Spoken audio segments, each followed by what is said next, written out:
Praise the Lord.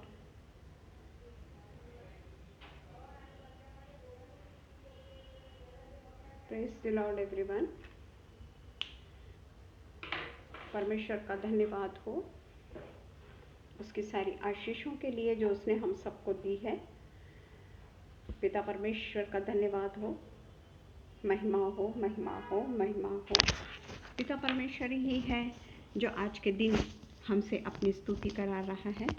पिता परमेश्वर का मैं धन्यवाद देती हूँ। पिता परमेश्वर के नाम से आज जो हम यहाँ पर जमा हैं, केवल उसी का अनुग्रह है जो हम आज के दिन को देख पाए। पिता परमेश्वर ने आज का दिन हमें किसी विशेष अवसर के लिए, अपनी स्तुति के लिए, अपनी इबादत के लिए हमको दिया है और हम बहुत बहुत धन्यवाद करते हैं परमेश्वर का कि परमेश्वर ने हमको यह समय दिया कि हम पिता परमेश्वर के नज़दीकी में आ सके और पिता परमेश्वर को धन्यवाद रूपी बलिदान चढ़ा सके। परमेश्वर का धन्यवाद हो। आइए हम प्रार्थना करें। धन्यवाद धन्यवाद धन्यवाद धन्यवाद धन्यवाद धन्यवाद धन्यवाद हो पिता परमेश्वर। आपके पवित्र नाम को हम धन्यवाद देते हैं पिता। आपकी स्तुति करते हैं, आपकी तारीफ करते हैं पिता। और पिता परमेश्वर आज के दिन के लिए हम पिता परमेश्वर आपके सन्मुख आते हैं पिता परमेश्वर, क्योंकि पिता परमेश्वर आपने कहा है कि हम हमेशा ही आपकी इबादत और सेवा में निरंतर लगे रहें। पिता परमेश्वर हम दिल के गहराई से आपको धन्यवाद देते हैं पिता परमेश्वर कि पिता परमेश्वर आज आपने हमें यह मौका दिया कि हम फिर से पिता परमेश्वर आपके हम्द सिताइश के लिए एकत्रित हो सके। पिता दुनिया में पिता परमेश्वर ऐसे कई अड़चनें आती हैं, ऐसे कई प्रॉब्लम्स आते हैं कि ऐसा लगता है कि आज हम फिर से परमेश्वर के वचन को शेयर कर पाएंगे या नहीं, परंतु उस समय हम वो ताकत को यीशु मसीह के नाम से हटाते हैं और इसीलिए पिता परमेश्वर आपके वचन को हम शेयर करने के लिए पूरे तरीके से तैयार रहते हैं। हम पिता परमेश्वर आगरा मसीह मंडली के लिए आपको धन्यवाद देते हैं जो पिता परमेश्वर अपने दरवाज़ों को हमेशा खोलते हैं ताकि हम परमेश्वर के सिंहासन के पास में पहुंच सके, परमेश्वर के नाम के वचन को बांट सके, परमेश्वर के नाम के वचन के अनुसार हम अपने जीवन का भी परिवर्तन करने वाले हो सके।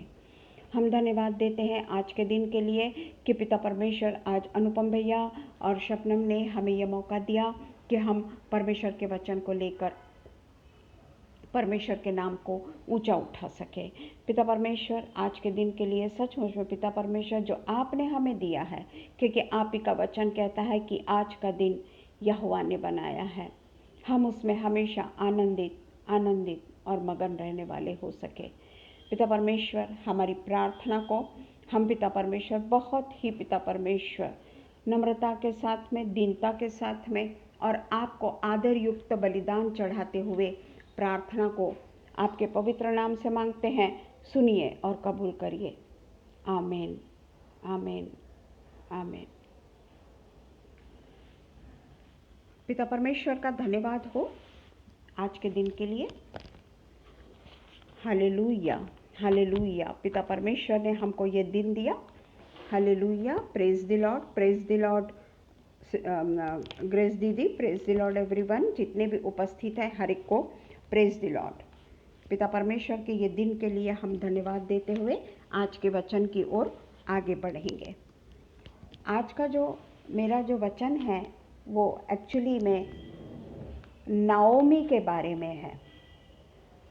हम हमेशा रूत के बारे में सुनते हैं, पर आज मेरा जो वचन है वो नाओमी के बारे में है, जिसका शीर्षक है कलंकित चांदी का चम्मच। हम इसका मतलब आगे देखेंगे कि क्यों कलंकित चांदी का चम्मच मैंने कहा। प्रेज द लॉर्ड प्रीकोर, प्रेज द लॉर्ड। हम देखते हैं कि रूत के पुस्तक में जब हम पढ़ते हैं तो इसमें नाओमी का उल्लेख पहले अध्याय से लेके तो आखिरी के अध्याय तक नाओमी के नाम का उल्लेख हम इस पुस्तक में पाते हैं।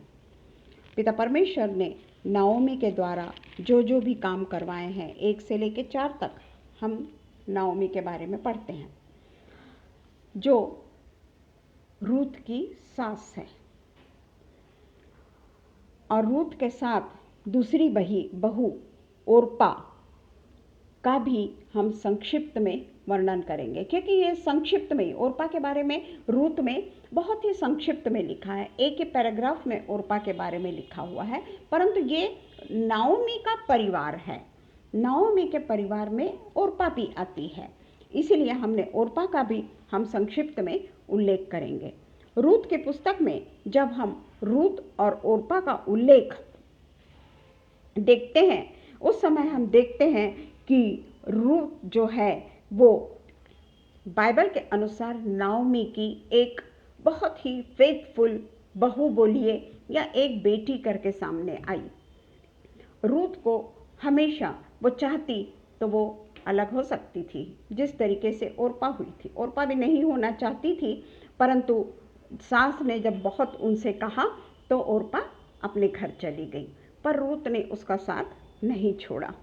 और हम देखते हैं कि रूत का जो है बाइबल के अनुसार नाओमी अपने पति और अपने दोनों बच्चों समेत बहुत ही खुशहाली में बैतलहम में रहती थी। बैतलहम यानी हाउस ऑफ ब्रेड, इतने बड़े जगह में वो रहती थी। हाउस ऑफ ब्रेड में रहती थी वो। अपने अच्छा परिवार था उसका, दोनों बच्चे थे, पति था और वो थी। छोटा सा परिवार पर सुखी परिवार था उनका। उसके बाद में हम देखते थे कि बैतलहम यानी परमेश्वर ने कहा है हाउस ऑफ ब्रेड, जहाँ पे हर किस्म का परमेश्वर से डरने वाले लोग, परमेश्वर के नाम को ऊंचा उठाने वाले लोग, और सबसे बड़ी बात एक बहुत ही उन्नतिपूर्ण शहर करके बैतलहम को माना जाता है, जहाँ हर किस्म की आशीषें परमेश्वर ने दे रखी थी।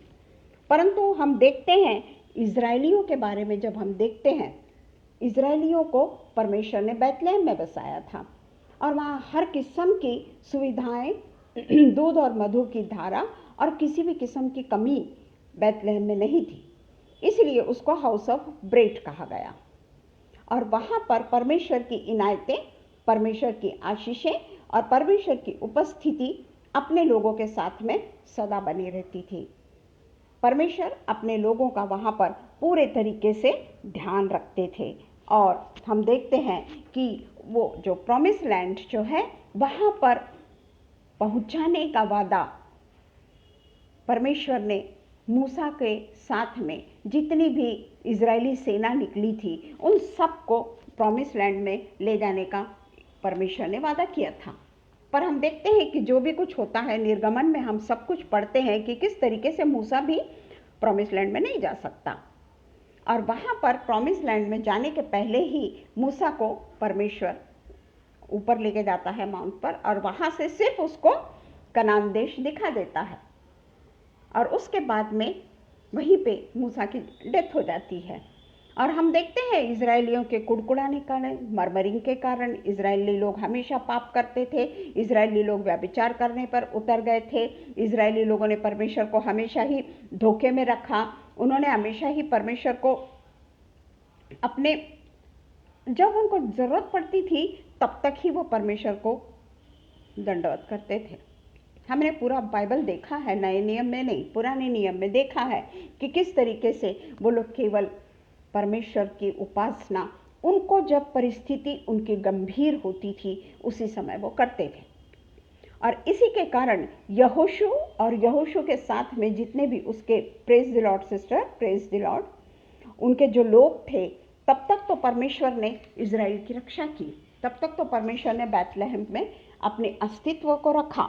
और उसके बाद में हम देखते हैं जब यहोशू की मृत्यु हो जाती है और उसके हम उम्र लोगों की भी मृत्यु हो जाती है, तो इजराइट्स जो रहते हैं वो पूरे तरीके से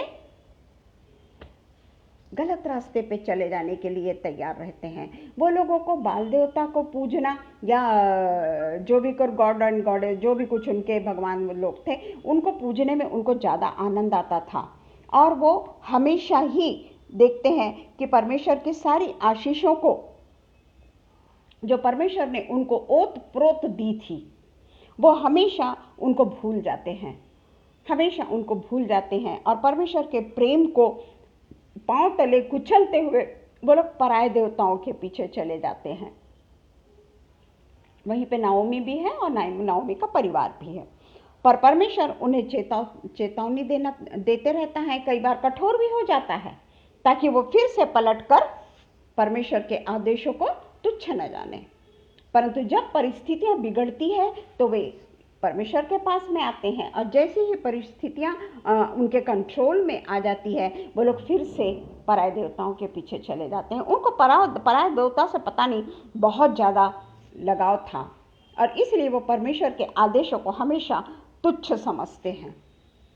परमेश्वर ने देखा और एक दिन परमेश्वर ने क्या किया, ये जितने भी इजरायली लोग थे उनको गुलामी में रख दिया, उनको फिर से गुलामी में रखा, शत्रुओं का उनको गुलाम बना दिया।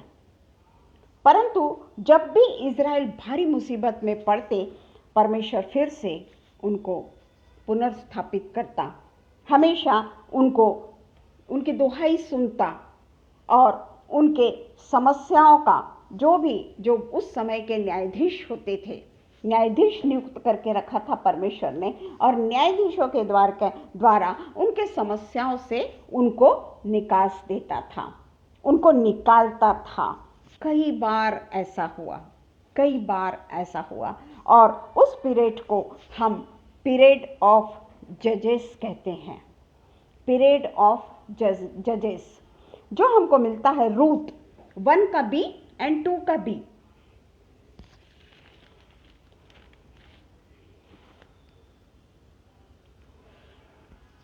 दोनों पुत्रों को संग लेकर मोआब के देश में परदेसी होकर रहने के लिए चला। और 2 के बी में भी लिखा है, महलोन, किल्योन, एप्रेती यहूदा के बैतलहम के रहने वाले थे, वे मोआब के देश में आकर रहने लगे, क्योंकि वो जजेस के बिल्कुल भी किसी भी प्रकार से जजेस की बातें नहीं सुनते थे। जो न्यायाधीश तैयार करके रखा था परमेश्वर ने, इन लोगों ने उनकी बातें नहीं सुनी। तो उससे क्या हुआ, ये पापों के कारण क्या हुआ, इजरायली ने जो इतना पाप ही किया, वो देश में जो दूध और मधु की धारा बहती थी, परमेश्वर ने उनको इतना ज़्यादा ब्लेसिंग दिया था और कहा था कि मैं अपने ऐसे कनान देश में तुमको ले जाऊंगा जहां दूध और मधु की धारा बहती है। परंतु इन लोगों के पाप के कारण, यहाँ के इजरायलियों के पाप के कारण, परमेश्वर से हमेशा मुख मोड़ने के कारण, परमेश्वर की हमेशा हमदो सिताइश तो छोड़ दीजिए, उनको पांव तले कुचलने के कारण वहाँ पर बहुत बड़ा अकाल पड़ा, खाने पीने के लिए भी कुछ नहीं बचा, बहुत बड़ा अकाल पड़ा। परंतु वहाँ के लोगों ने, इवन नाओमी और नाओमी का परिवार, नाओमी का पति, नाओमी के दोनों बच्चे, इन लोगों ने पापों से अपने आप का मुंह फेरने की बजाय, या पापों से तौबा करने की बजाय, क्षमा मांगने की बजाय, जो उसके मिस्टर का नाम है एलीमेलेक, वो अपने घर के लोगों को लेकर परदेश में, एलीमेलेक जो है परदेश में जाने के लिए तैयार हो गया। उन्होंने माफ़ी नहीं मांगी परमेश्वर से, उन्होंने अपने गलतियों का एहसास भी नहीं किया और पापों से मन भी नहीं फिराया, बल्कि वहाँ को छोड़कर, वो बैतलहम को छोड़कर, वो यानी हाउस ऑफ ब्रेड ही को छोड़कर ऐसे देश में वर्ल्ड ऑफ ग्लैमर में जाने को तैयार हो गए, वर्ल्ड ऑफ ग्लैमर में जाने को तैयार हो गए, क्योंकि बैतलहम में अकाल पड़ा था।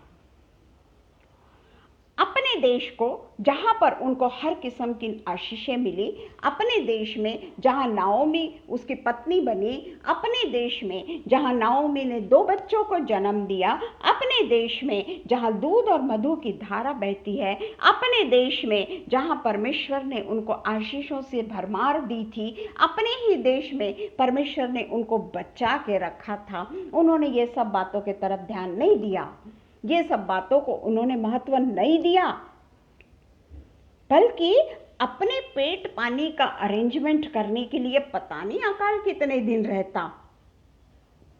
उनके मन में भी नहीं आया कि हमने पश्चाताप करना चाहिए या हमने पापों से फिरना चाहिए या हमने परमेश्वर के आगे घुटने टेकना चाहिए? क्योंकि परमेश्वर तो बहुत ही दयालु परमेश्वर है, उन्होंने ये सोचा ही नहीं, बल्कि वो लोग ऐसे देश में चले गए जो वर्ल्ड ऑफ ग्लैमर माना जाता है, मोआब को। वहाँ पर वो लोग जाने के लिए तैयार हो गए और वहाँ जाने के लिए वो चले भी गए। उन्होंने वादा किया हुआ देश को छोड़ना उचित समझा, बजाय पश्चाताप के वे लोग मोआब में चले गए। हम लोग ये नाओमी के बारे में पढ़ रहे हैं और ये जो जितना भी हम पढ़ रहे हैं कि परमेश्वर ने उनको आशीष दी, परमेश्वर ने उनको बहुत ब्लेसिंग दी, फिर भी वो लोग परमेश्वर के अवहेलना करते रहे। आज जब हम अपने बारे में सोचते हैं, आज पिता परमेश्वर ने हमको जहाँ पे भी रखा है वो हमारे लिए हाउस ऑफ ब्रेड है और वहाँ हमको परमेश्वर हर किस्म की आशीष देता है। हमने इस बात को इनकार नहीं किया कि परमेश्वर हमको आशीषों से नवाजता नहीं। परिस्थितियां जरूर विपरीत होती है क्योंकि वह हमको कुछ सिखाना चाहता है। उस समय हम बजाय अपने एटीट्यूड को छोड़कर अगर हम पिता परमेश्वर के पास में चले जाएं तो पिता परमेश्वर सारी मुसीबतों से, सारी बलाओं से, सारे खतरों से हमको छोड़ने के लिए तैयार है। पर हम फिर भी मोआब देश को पसंद करते हैं, ग्लैमर को पसंद करते हैं। हम थोड़ी देर के लिए, अगर समझ जाओ 1 घंटे के लिए अगर हम इसमें आ भी जाते हैं, उसके बाद में हमारा जितना भी अदर एक्टिविटीज है वो शुरू हो जाती है। आज हम भी उसी तरीके से परमेश्वर की अवहेलना कर रहे हैं। एक सिर्फ संडे का दिन ही होता है, हमको संडे के दिन ही हमको जाना पड़ता है चर्च में, है ना। और हम यही सोच के जाते हैं कि एक इतवार को ही तो जाना है अपने को, है ना। बाकी के दिन तो 6 दिन तो हम अपने मन के राजा हैं। हम 6 दिन परमेश्वर की अवहेलना करते हैं और 7वें दिन भी जब हम परमेश्वर के मंदिर में जाते हैं, वहाँ हम क्या करते हैं ये हर कोई अपने अपने मन से पूछ सकता है, वही बात को दोहराने में मतलब नहीं आता। पर हम सब जानते हैं कि हम कितने फेथफुली या कितने हम नम्र होकर या सचमुच में परमेश्वर के वचनों में लीन होकर अपने आप को चेंज करके वहाँ से निकलते हैं, सोचते हैं ऐसा। परंतु हम क्या करते हैं और कितना चेंज होते हैं और कैसी फिर से हम कौन से एक्टिविटीज़ में जाते हैं? क्या हम बेथलेहम शहर में जाना चाहते हैं? 6 दिन हम मोआब में रह लिए और 7वें दिन हम बेथलेहम चले गए। ये हमारा जीवन है। और 7वें दिन एक दिन हम वहाँ पर रह लिए और उसके बाद फिर से मोआब में आ गए क्योंकि हमको ग्लैमर अच्छा लगता है। हम फिर से मोआब में चले जाते हैं। एक आध दिन के लिए बेथलेहम जाने में क्या होता है ना, हाउस ऑफ ब्रेड में एक ही दिन तो जाना, वो भी एक दिन भी पूरा नहीं, कुछ घंटे ही तो रहना है हमको। उसके बाद में निकलते ही, चर्च से निकलते ही हम मोआब देश में चले जाते हैं। कोई नहीं कह सकता कि मुझको बाकी के एक्टिविटीज, परमेश्वर को, बेथलेहम को छोड़कर मेरे को मोआब पसंद नहीं, कोई नहीं कह सकता। जो कहता है वो झूठा है। हर कोई ग्लैमर में रहना चाहता है, चाहे वो उसकी एक्टिविटीज हो, चाहे वो उसके डेली रूटीन हो, चाहे वो उसके डेली के वस्त्र हो, क्योंकि वो अपने वस्त्रों को गरीबों में नहीं बांटता। अच्छे अच्छे वस्त्रों को वो गरीबों में नहीं बांटता। वो बेथलेहम वासियों का कार्य नहीं करता। वो तो अपने पुराने कपड़े या अपना पुराना जीवन नहीं निकालना चाहता। पुराने जीवन में बहुत खुश रहना चाहता है, परंतु पुराने कपड़े जरूर उतार के वो गरीबों को दे देता है, जिससे उसका मन भर गया। जो भी कुछ पुराना है हमारे पास में, हम गरीबों को दे देते हैं। परंतु क्या हम अपना पुराना मनुष्यत्व, मोआबियों का मनुष्यत्व, क्या हम निकाल के फेंकते हैं? क्या आज भी हम मोआबी नहीं हैं?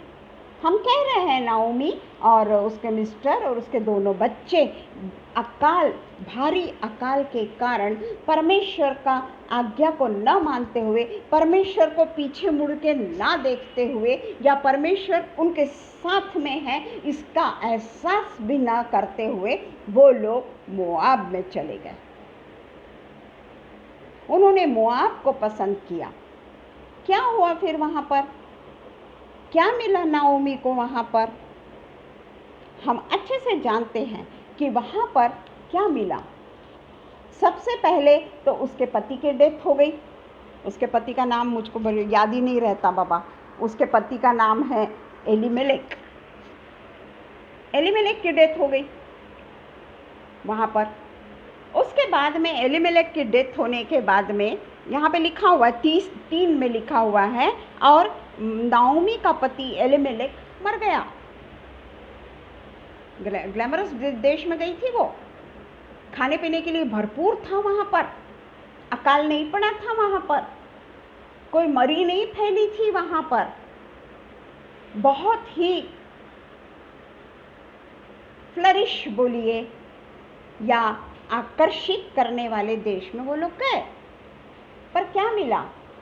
क्या मिला? हम देखते हैं कि वो एलीमेलेक मर गया और नाओमी और उसके दोनों पुत्र रह गए। उसके बाद में क्या होता है?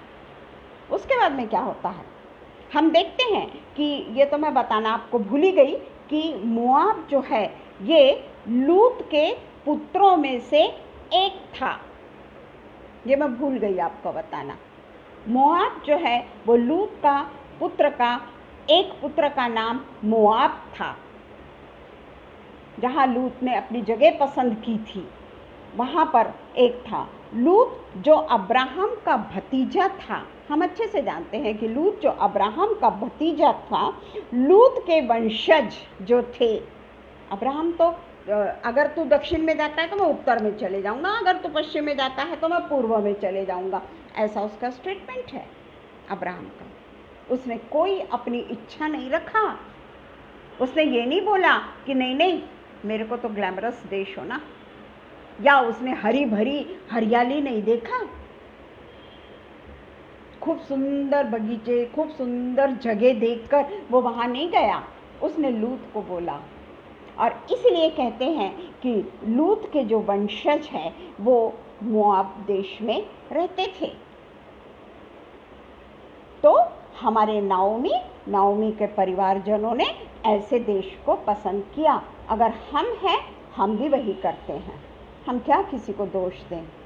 हमारा चरित्र हम अच्छे से जानते हैं, परंतु हमारी एक आदत है हम दूसरों के चरित्र का आलोचना करने के लिए या दूसरों के चरित्र में क्या कमी है ये देखने के लिए, या वो किस तरीके से बोलता है, किस तरीके से चलता है, किस तरीके से खाता है, उसकी हंसी उड़ाने के लिए हम सब उसका निरीक्षण करते हैं। निरीक्षण करते हैं। इवन हम चर्च में भी निरीक्षण करते हैं। वो व्यक्ति तो हमेशा नई नई साड़ी पहनकर आती है, वो व्यक्ति तो हमेशा नए नए कपड़े पहन के, क्या तुम ये देखने जाते हो कि अरे ये तो पिछले हफ्ते ही तो उसने पहनी थी, इस समय फिर पहन ली, इंक्लूडिंग मी। हाँ, बल्कि मैं ही ऐसी हो सकती हूँ, कोई ऐसा हो या ना हो, मैं ऐसी हो सकती हूँ। कितने दिनों से एक ही एक गाड़ी में चली आ रही है ये, हमने तो उसके बाद में इतनी सारी गाड़ियां चेंज कर दी। हम कहाँ हैं? बैतलहम में हैं कि मोआब में हैं? चर्च में जाने के बाद में भी हम कहाँ हैं? हम ये इससे नाओमी के चरित्र से क्या हम देख सकते कि हम एक कलंकित चम्मच हैं क्या? क्योंकि ये लोग कलंकित चांदी का चम्मच हुए। चांदी का चम्मच जो बैतलहम में उनको मिला था, बैतलहम जैसे ब्लेसेड देश में वो लोग थे, हाउस ऑफ ब्रेड में वो लोग थे, वो लोग लूत के वंशज जो मोआब में रहते थे वहां जाना उन्होंने पसंद किया। क्यों? वहां की चकाचौंध देखकर, वहाँ का ग्लैमर देखकर उन्होंने वो चीज़ को पसंद किया। आज हम भी अगर हमको कहेंगे कि तू किसी गांव में जाकर हर हफ्ता बोला कर, एक आधा समझो हमारे जैसे नागपुर के बाहर कोई एक आधा गाँव है समझ लीजिए, और मुझको अनुपम भैया ने बोला कि तुम वहाँ जाकर हफ्ते में एक बार प्रचार कर दीजिए, लगे तो 6 दिन मत जाइए, आप 1 दिन जाइए। मैं 10 एक्सक्यूज़ दूंगी अनुपम भैया को कि नहीं भैया मेरे को तो नहीं जमता, मेरा जो हेल्थ प्रॉब्लम है, या मेरा ये प्रॉब्लम है, या मेरा वो प्रॉब्लम है। कितने सारे मैं एक्सक्यूज़ देने के लिए पारंगत हूँ मैं। यानी क्या, मैं बेथलेहम में नहीं जाना चाहती, मैं मोआब में ही रहना चाहती हूँ। तो इसलिए हम देखते हैं 1 का 3 और 5 में लिखा है, हमने पढ़ा एलीमेलेक मर गया और नाओमी के दोनों, और उन्होंने एक स्त्री, मोआबिन स्त्री से विवाह कर लिया। दोनों लड़कों का विवाह मोआबिन स्त्री से हो गया। वो देश जो लूत का देश था, अब्राहम का देश नहीं, वो लूत का देश था। एक का नाम ओरपा और दूसरी का नाम रूत था। फिर वे वहाँ कोई 10 वर्ष रहे, जाने का नाम ही नहीं ले रहे वहाँ से, 10 वर्ष तक रहे वो लोग। कौन जाता है भाई ग्लैमरस सिटी से? अच्छा देखने को मिल रहा, अच्छा खाने को मिल रहा, अच्छा अपने आँखों की अभिलाषा पूरी हो रही, और उसके बाद में स्त्रियाँ भी मिल गई, मोआबिन स्त्रियाँ मिली, और उन लोगों ने मोआब के लिए, दोनों भी मोआब से थी,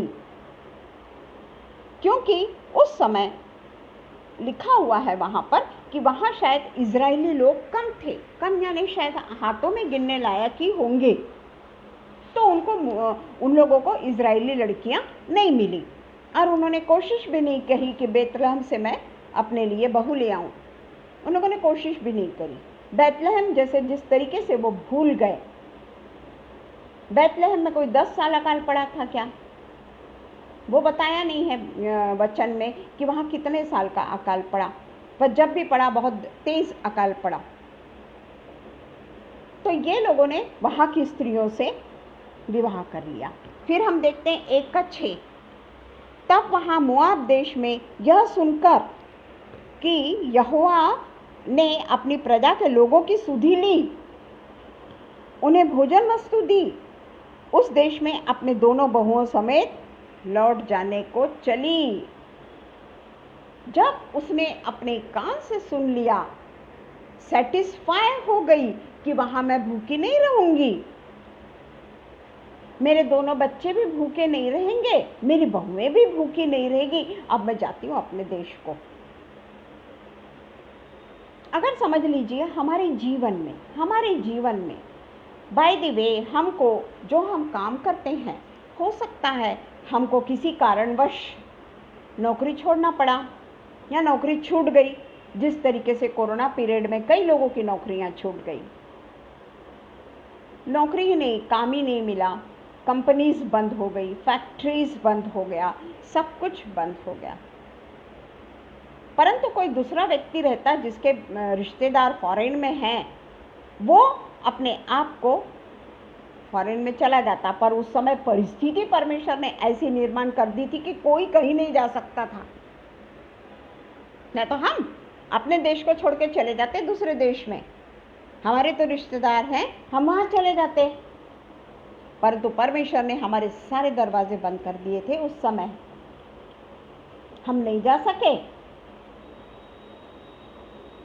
हमको अपने ही देश में, अपने ही शहर में और अपने घर में बंद होकर रहना पड़ा। तो हम भी अगर ऐसा होता तो हम भी मोआब को चले जाते, और जब हमको पता पड़ता कि हमारे देश में खत्म हो गया है पूरा कोरोना, हम वापस आ जाते, जिस तरीके से नाओमी ने किया। नाओमी ने जब सुना कि वहाँ पे अकाल खत्म हो गया है, भोजन वस्तु भरपूर है, और वो भी यह सुनकर कि यहोवा ने, देखिए यहाँ पे यहोवा ने लिखा है, यहोवा ने अपनी प्रजा के लोगों की सुधि ली, और उनको भोजन वस्तुएं दी।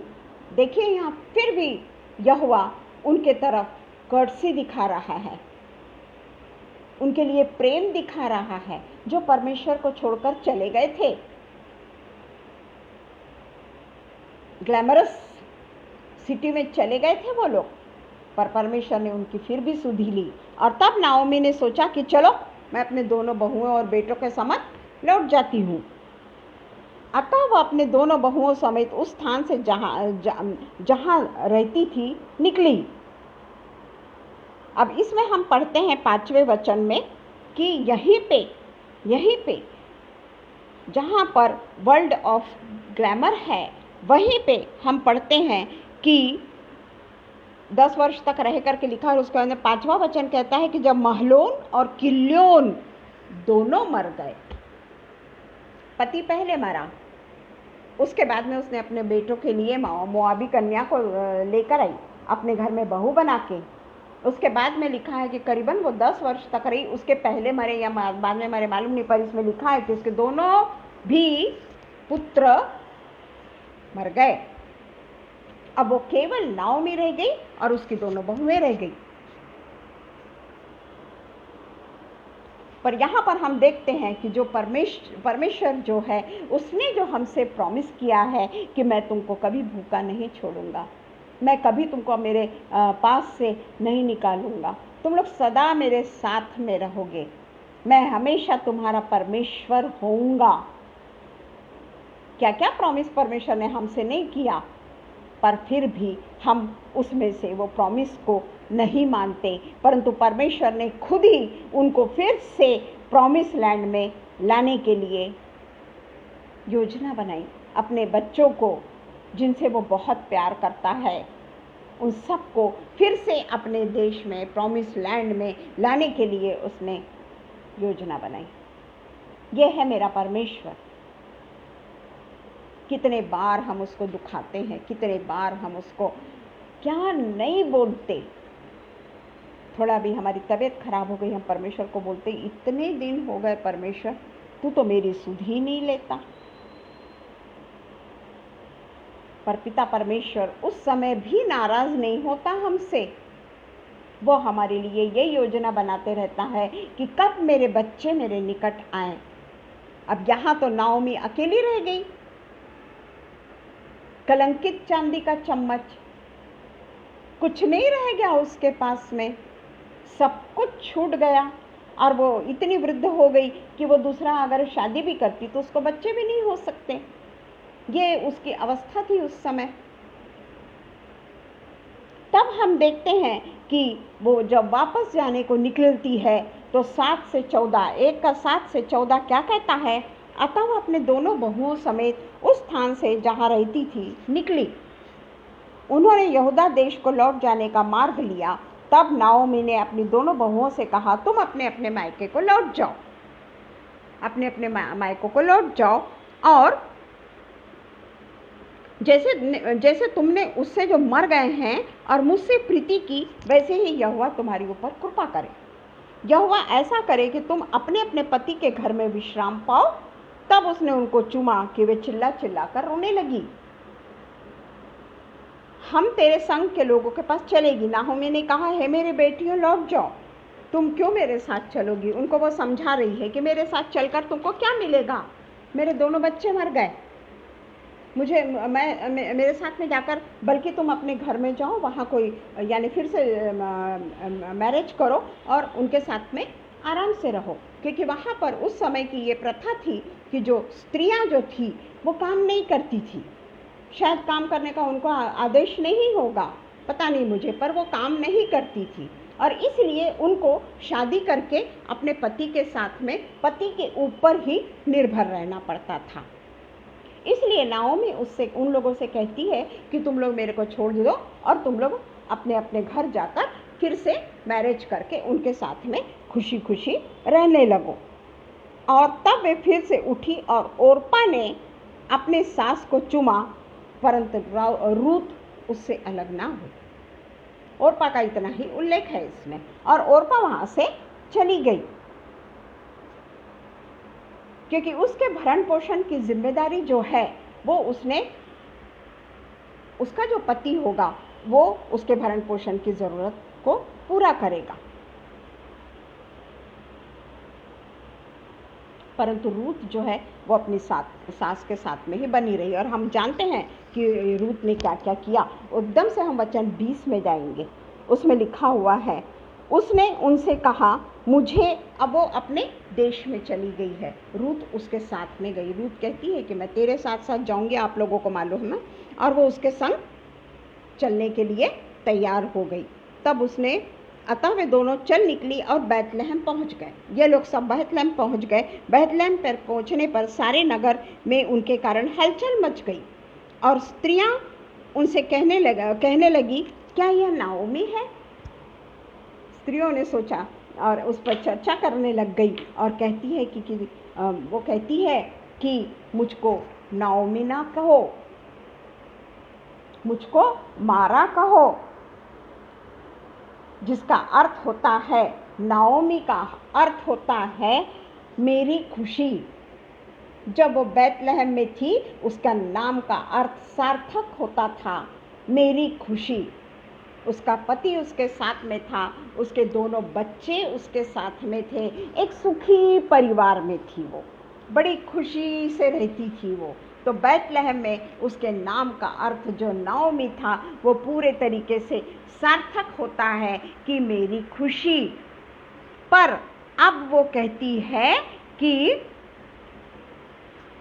हंसता खेलता परिवार जो था वो मेरा छूट गया, मेरी खुशी मेरे से दूर हो गई, परंतु मुझे मारा कहो, जिसका अर्थ है कड़वाहट।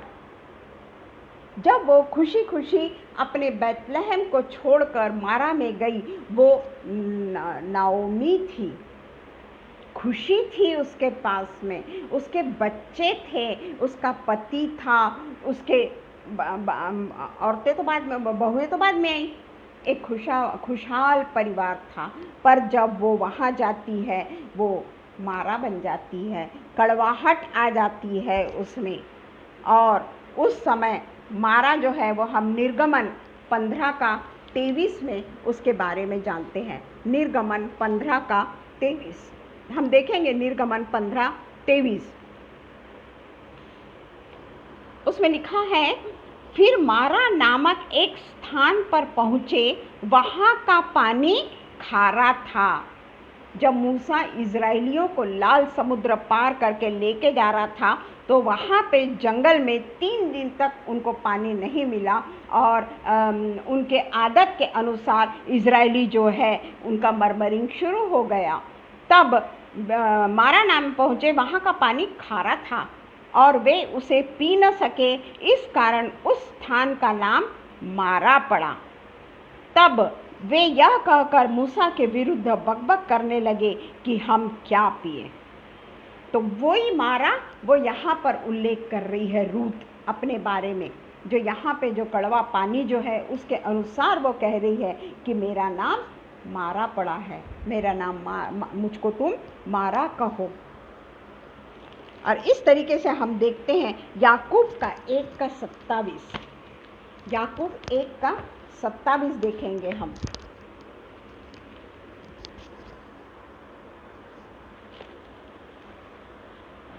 उसमें लिखा हुआ है याकूब 1:27 में परमेश्वर का वचन है, हमारे परमेश्वर और पिता के निकट शुद्ध और निर्मल भक्ति यह है कि अनाथों, विधवाओं और क्लेश में उनकी सुधि ले और अपने आप को संसार से निष्कलंक रखें।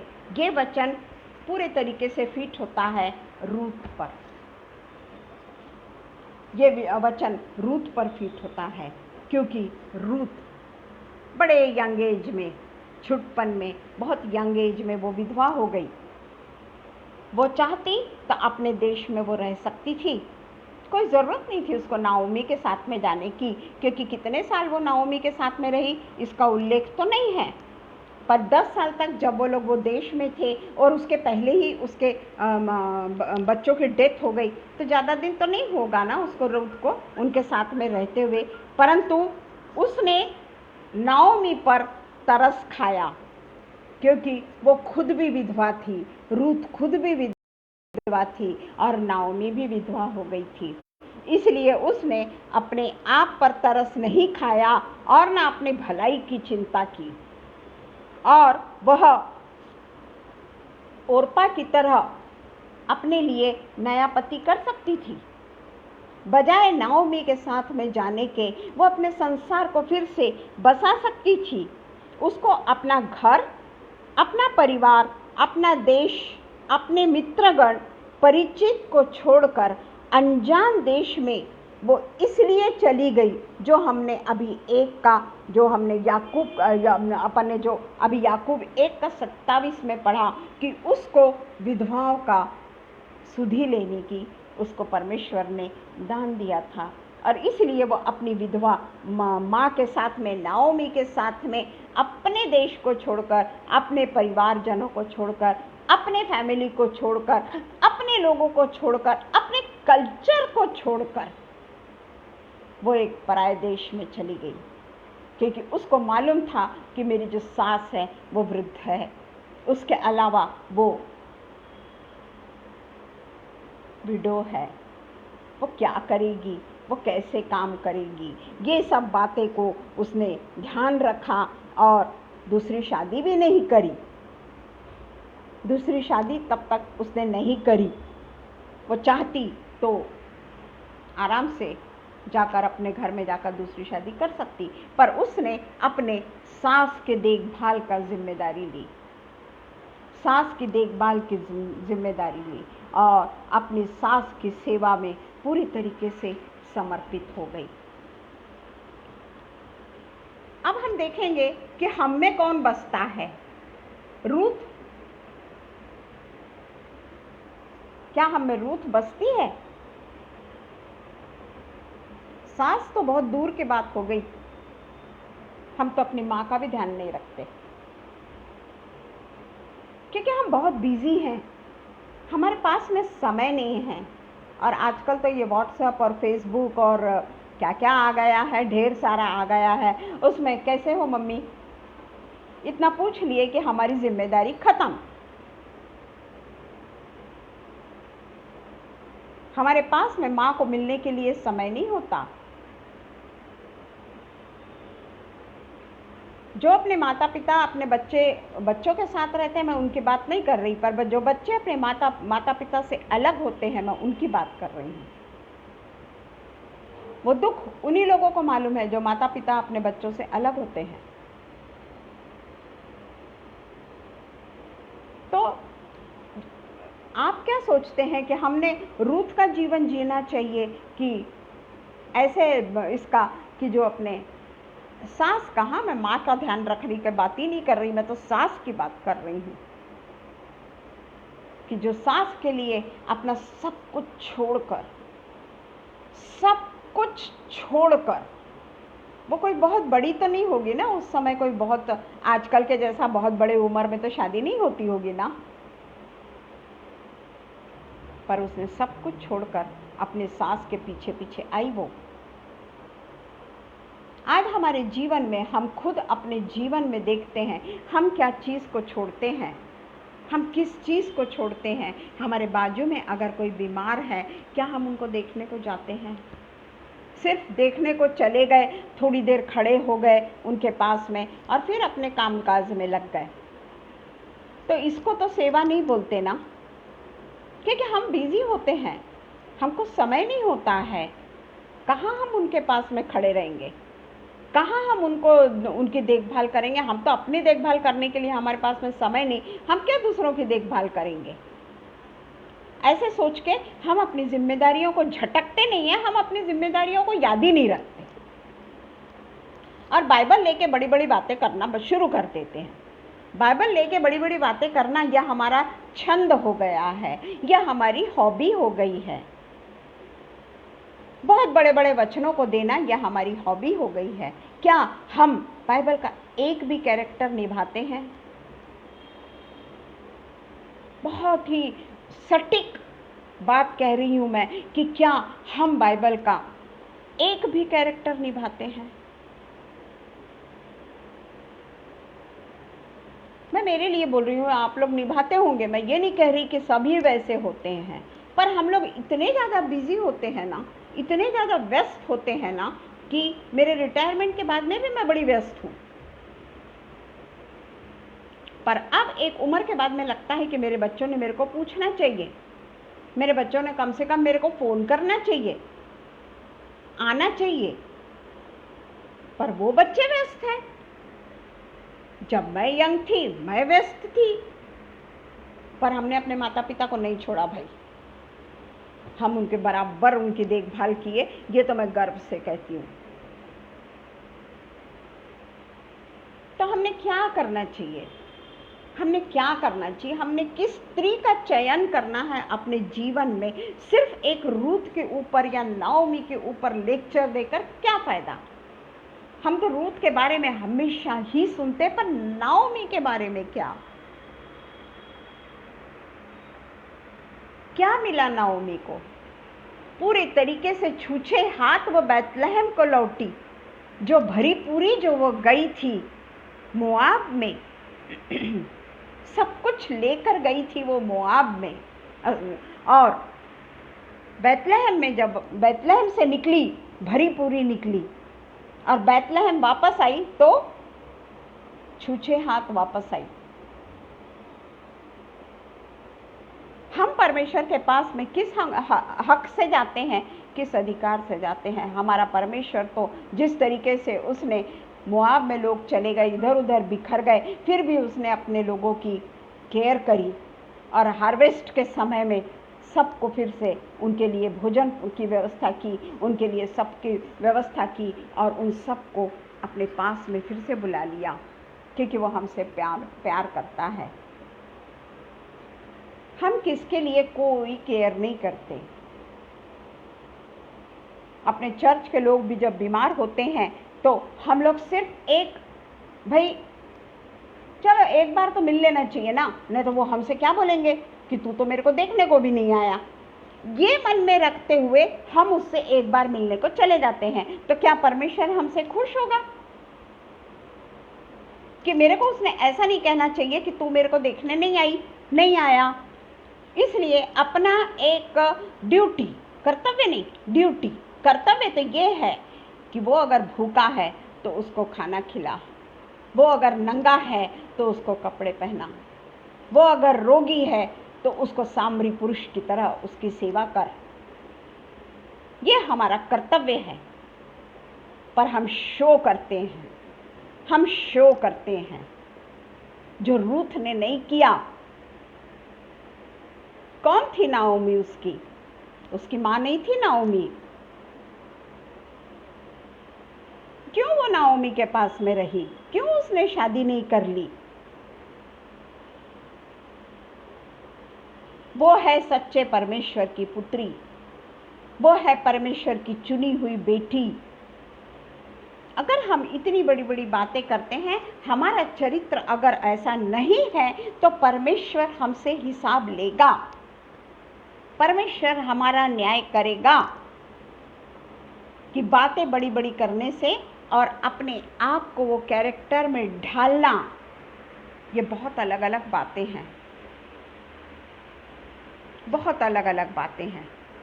क्या रूथ नहीं कह सकती थी कि मेरी तो सारी जिंदगी पड़ी हुई है, मैं क्यों जाऊं ये वृद्ध महिला के साथ में पराए देश में, जहां मेरे कोई नहीं है, मेरे तो रिश्तेदार तो जाने दो, मेरे समाज वाले भी कोई नहीं है वहां पर, मैं क्यों जाऊं, मैं अपने ही परिवारजनों के साथ में ना रहूं? वो है परमेश्वर का चरित्र, वो है परमेश्वर का चरित्र। हम देखते हैं कि 1:15 से 18, मैं खत्म करूंगी इसको अभी। 1:15 से 18, ये जो रूथ ने कहा है ना, वो अब हम पढ़ेंगे कि रूथ ने जो अपनी सास के लिए जो किया कहा, वो लास्ट में हम पढ़ेंगे, क्योंकि अभी मैं अपना ये कथन खत्म करूंगी। तब उसने कहा, देख, नाओमी ने कहा, तेरी जिठानी तो अपने लोगों और अपने देवता के पास लौट गई है। अपने लोगों और अपने देवता के पास में, यानी उनका कल्चर, वो जिस कल्चर को मानते हैं, जिसकी उपासना करते हैं, उनके पास में वो तो चली गई। इसलिए तू अपनी जिठानी के पीछे लौट जा, क्योंकि नाओमी जानती है कि मैं अगर मेरे साथ में अगर रूथ जाती भी है तो उसको क्या मिलेगा मेरे साथ जाने से। मेरा तो कोई लड़का नहीं है, वो मेरे साथ में जाएगी तो उसको क्या मिलेगा। पर हम आगे अगले सोमवार को, अगर मेरे को सोमवार को अगर वो मिलेगा तो हम रूथ के आगे के कैरेक्टर को देखेंगे कि ये बात नाओमी नहीं जानती थी कि परमेश्वर की योजना रूथ के लिए क्या है। एक कितनी बड़ी योजना रूथ के लिए है, क्योंकि रूथ ने अपने जीवन को त्याग कर, अपनी खुशियों को त्याग कर, अपने लोगों को त्याग कर, अपने देवताओं को त्याग कर वो नाओमी के पीछे हो ली। और क्या कहती है वो? रूथ बोली, तू मुझसे यह विनती ना कर कि मुझे त्याग या छोड़कर लौट जा। ये है प्रेम, उसके मन के अंदर से, हृदय से वो प्रेम उमड़ रहा है जो सगा बच्चा भी अपने माँ बाप के लिए नहीं करता। उसके पास में समय नहीं होता अपने माँ बाप से मिलने के लिए, उसके पास में समय नहीं होता अपने माँ बाप से प्यार से फोन पर बात करने के लिए कि कैसे हैं आप।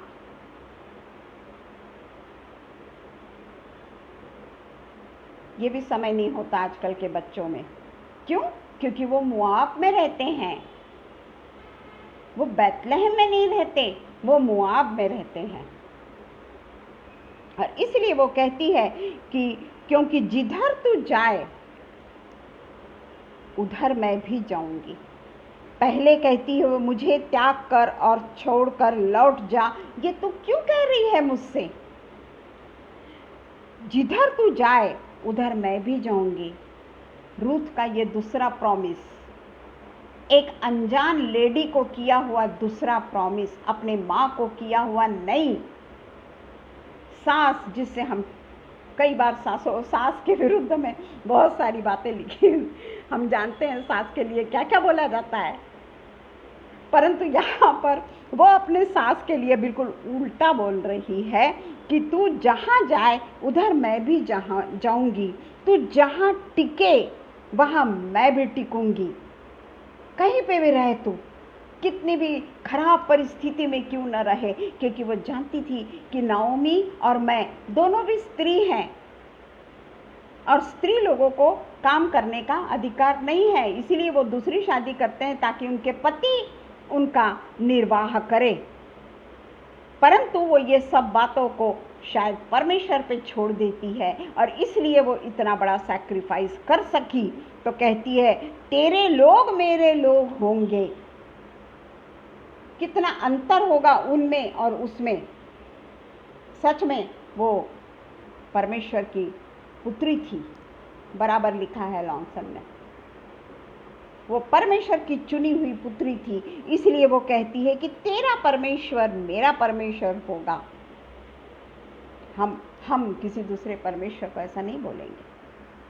मेरा परमेश्वर मेरा ही परमेश्वर है, तेरा परमेश्वर मेरा परमेश्वर नहीं हो सकता।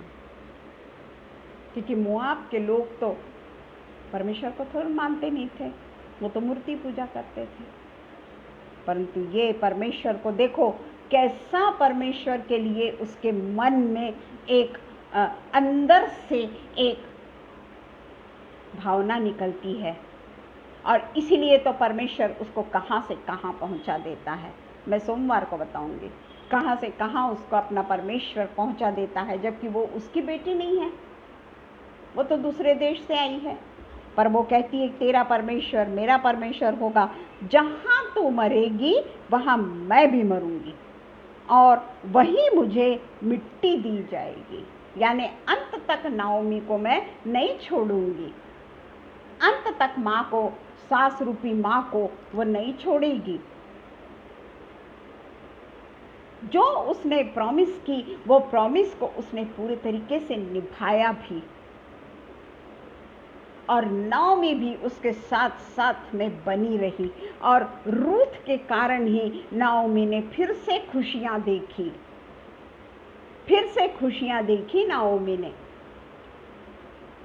और जो कड़वाहट से भरा चांदी का जो चम्मच है वो फिर से नाओमी बन गई,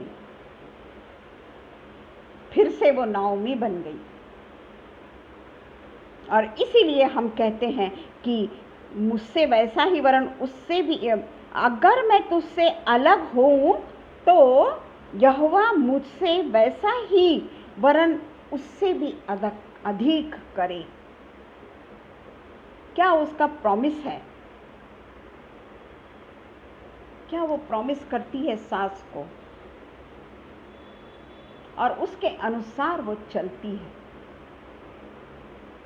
इससे अगर हम बाकी कोई बात सीखें ना सीखें, पर रूथ के चरित्र को और नाओमी के चरित्र को हम जरूर उसका स्टडी करें,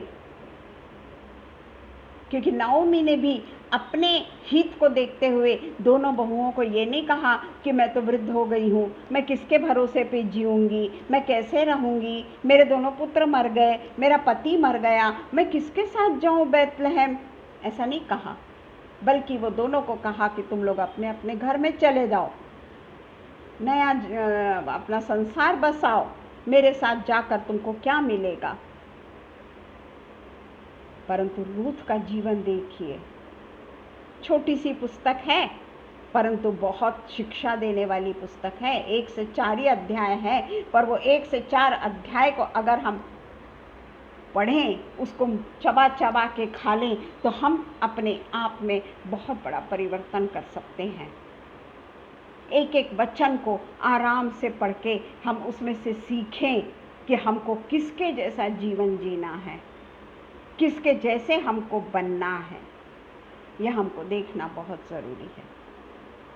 आइए हम प्रार्थना करें। धन्यवाद धन्यवाद धन्यवाद धन्यवाद धन्यवाद धन्यवाद धन्यवाद पिता। सच में पिता परमेश्वर, हम जब ये परमेश्वर के वचनों के पढ़ते हैं पिता, उस समय हम पूरे तरीके से तन्मयता से परमेश्वर के अधीन हो जाते हैं।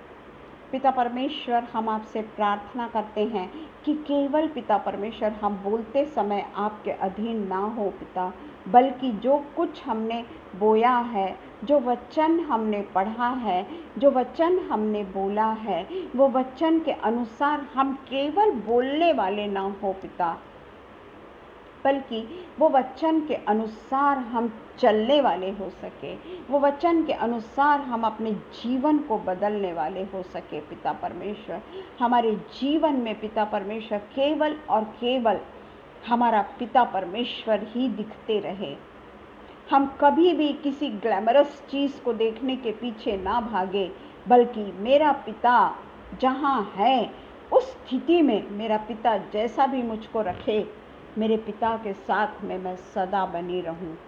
जैसे रूथ कहती है, वैसे ही हम भी आज प्रण कर ले कि मेरे पिता परमेश्वर को कोई भी मेरा नहीं,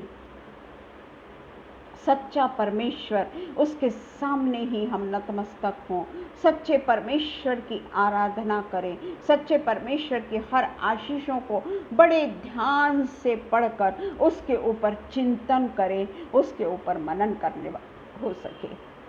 पिता परमेश्वर, ये समय के लिए आपको धन्यवाद देते हैं पिता, आज के दिन के लिए धन्यवाद देते हैं कि ये पवित्र वचन जो आपने हमको दिया, ये केवल उसके पीछे ये उद्देश्य नहीं है कि हम केवल बोलने वाले हो हम रूथ के विषय में केवल बोलें, बल्कि पिता परमेश्वर उसके जीवन में जैसा जैसा परिवर्तन आया परमेश्वर को पाने के बाद, तेरा परमेश्वर मेरा परमेश्वर होगा, ये कहने के बाद जो परिवर्तन उसमें आया, मेरा परमेश्वर तो अभी मेरा ही है, तो मैं क्यों ना कहूँ कि केवल मेरा परमेश्वर जीवता परमेश्वर, त्रिएक परमेश्वर मेरा परमेश्वर है, जो ना मुझको छोड़ेगा और ना ही मुझको त्यागेगा।